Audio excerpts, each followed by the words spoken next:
Firefighters continued their efforts to battle wildfires burning across Colorado. It has been over a week since some of them started burning. Hundreds of buildings, many of them homes, have been destroyed, and thousands of people have been forced to flee from their homes.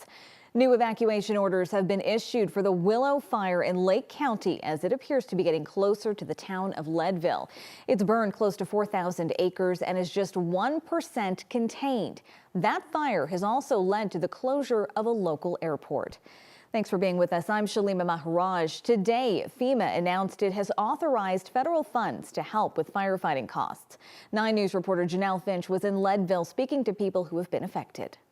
Every day for the last 3 days, Lake County officials have issued mandatory evacuations for people living near Leadville. Today, people living in trailers were asked to leave their homes. The Willow Fire has been burning and growing for 7 days. From the town of Leadville, it's hard to miss. You know, we're all taking it pretty seriously up here. Sunday, Lake County officials issued new evacuations that included the Lake Fork community. It's not where Greg Gordon lives. This is Goose. But it is where his horse lives. He's family. He's family for sure. Gordon says Goose stays on a pasture just beyond the trailer park.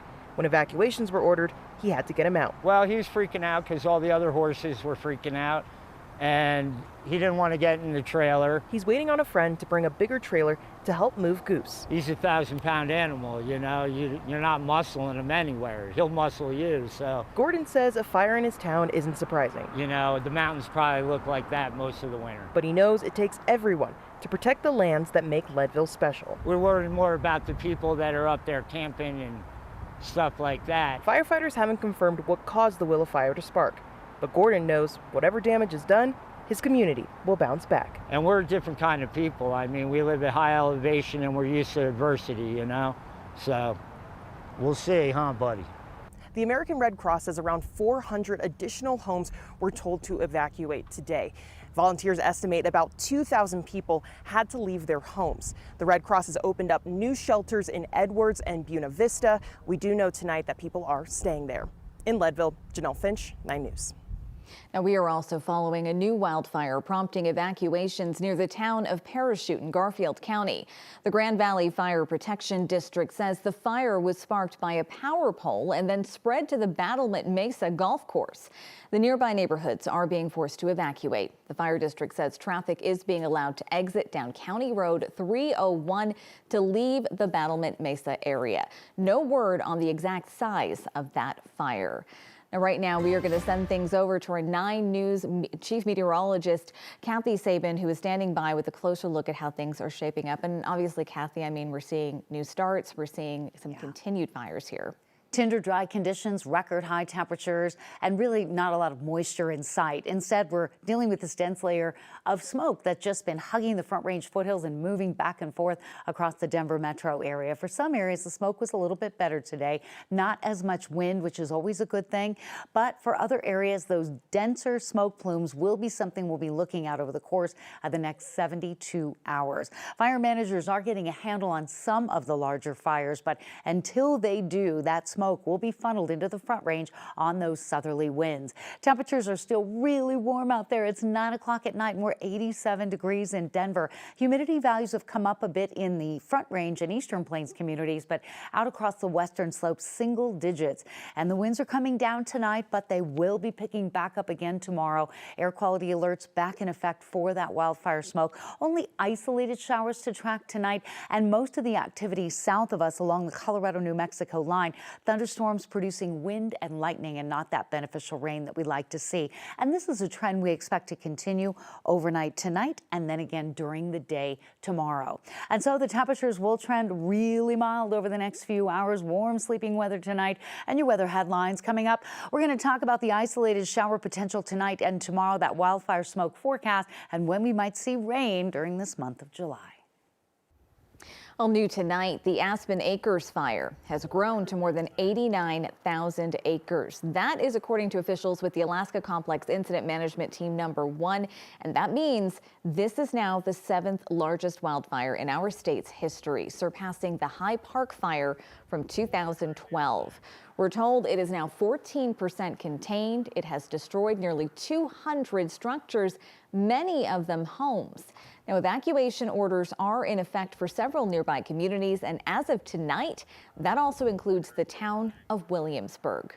In Ouray County, the Gold Mountain fire has grown to more than 26,000 acres, or about 40 square miles. Still no containment on that fire. And firefighters are nearing 100% containment on the Snyder fire. It's burning near the Colorado-Utah border in Mesa County. It has burned about 30,000 acres and is 95% contained. All evacuations have been lifted for that fire. Well, today, flags flew at half-staff to honor the 3 wildland firefighters killed last week while fighting the Snyder fire. 2 other firefighters were hurt. This morning, leaders from around the country and here in Colorado came to Grand Junction to remember the 3 who made the ultimate sacrifice. 9 News reporter Rachel Krause joins us now with the latest. Sydney Watson, Nick Hutcherson, and Emily Barker were killed fighting the Knowles fire that later connected with the Snyder fire in western Colorado. State fire leaders say they knew this was going to be a challenging year for wildfires in the state. They expected to lose some properties, but they say losing the lives of firefighters is a painful tragedy for them all.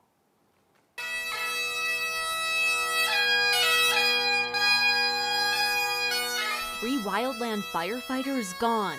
Their work and sacrifice honored 1 week after they were killed fighting the Knowles fire. Nick, Emily, and Sydney were the very best of us, and they always will be. All 3 are also fun-loving, terrific friends who have earned a spot in the hearts of all the people they have worked with. Travis Nichols with the Upper Colorado River Interagency Fire Management Unit says Emily Barker was from Michigan, a skilled wildland firefighter, but funny too, finding time to prank coworkers. Emily kind of casually said, "I think I'm going to switch all the colors of ink in his pens." I truly hope that Alex signed at least one document that requires blue ink and a nice shade of red. Emily, we all miss you. Nick Hutcherson was a U.S. Navy veteran from Arizona, working to become a doctor of physical therapy, passionate about fitness and American Sign Language. We always loved having Hutch because we knew when he showed up, he would work hard for us, bring that big, beautiful smile, and we would get a lot of laughs out of the time we shared. Nichols says Sydney Watson of Alabama was fiercely independent, finding joy outdoors. From laying down in the back of her new Subaru at the dealership to make sure she could comfortably car camp, to her having a pocket full of pancakes and a small water, yo-yoing the Grand Canyon rim to rim to rim in one go. Sid proved to people through actions, not words, what it's like to live her way.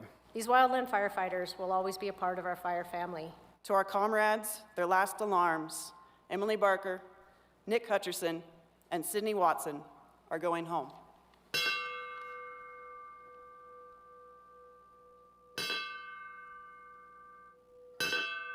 This is the last call for fallen firefighters. Emily Barker, Nick Hutcherson, and Sydney Watson are at service. Godspeed and farewell.